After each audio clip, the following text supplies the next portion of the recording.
Education point. प्यारे बच्चों, आज हम ये दूसरा डे है और सर सैयद अहमद ख़ान के बारे में हम लोग आज पढ़ेंगे।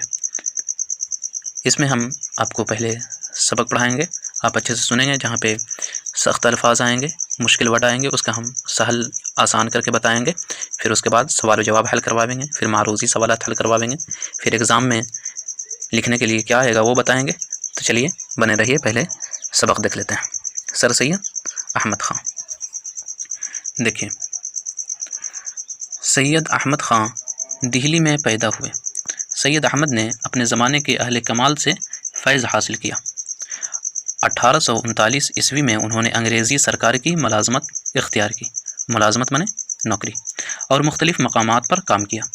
1862 ईस्वी में जब वो गाज़ीपुर में थे, उन्होंने एक अंजुमन साइंटिफिक सोसाइटी के नाम से बनाई। उस अंजुमन का मकसद ये था कि मुख्तलिफ़ उलूम, ख़ासकर साइंस के उलूम का मुताला किया जाए और उन उलूम को हिंदुस्तानियों में आम किया जाए। 1869 ईस्वी में सैयद अहमद ख़ान 1 साल के लिए इंग्लिस्तान गए। इंग्लिस्तान यानी कि बरतानिया, इंग्लैंड। वापस आकर उन्होंने अंग्रेज़ी के इल्मी और समाजी रिसालों की तर्ज पर अपना एक रिसाला तहज़ीबुल अखलाक निकालना शुरू किया। रिसाला कहते हैं कि जो महीना महीना में निकलता है, पेपर के जैसा होता है। 34-35 सफ़हात, 70 सफ़हात इस तरह होते हैं। आगे देखें, इंग्लिस्तान से वापस आकर सैयद अहमद ख़ान ने अलीगढ़ में 1875 ईस्वी में एक स्कूल खोला। यह स्कूल 1878 ईस्वी में मोहम्मडन एंग्लो ओरिएंटल कॉलेज और फिर 1920 ईस्वी में अलीगढ़ मुस्लिम यूनिवर्सिटी की शक्ल में हिंदुस्तान का एक नुमाया तालीमी इदारा बन गया। Next paragraph.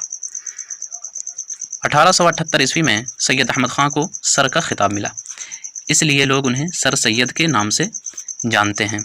सर सैयद आखिरी उम्र तक कौमी काम कॉलेज की देखभाल और तसनीफ़ व तालीफ़ में मशगूल रहे।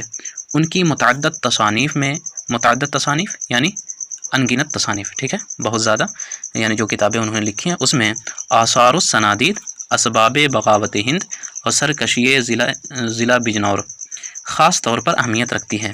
उनके मज़ामीन कई जिल्दों में मजलिस तरक्की अदब लाहौर से शाये हुए हैं। उनमें साइंस, फ़लसफ़ा, मज़हब और तारीख़ से मुतअल्लिक़ मज़ामीन हैं। Next paragraph. जदीद उर्दू नस्र की बुनियाद डालने के साथ साथ सर सैयद ने उर्दू में मुख्तसर मज़मून निगारी को भी फ़रोग़ दिया। मज़मून निगारी यानी ऐसे लंबी लंबी तहरीरों के बजाय चंद सफ़हात में काम की बात कहने का फ़न सर सैयद ने आम किया। सर सैयद अपने ज़माने के मुफ़क्किर और मुस्लिह थे। मुफ़क्किर यानी कि लेक्चरर, टीचर, और उनकी नस्र में वही वज़न और वक़ार है जो उनकी शख्सियत में था। यहाँ आपका सर सैयद का ख़त्म हुआ। कल से हम गुज़रा हुआ ज़माना पढ़ेंगे, उसके बाद नीचे सवालात आ रहे हैं, उसके जवाबात भी हम पढ़ेंगे।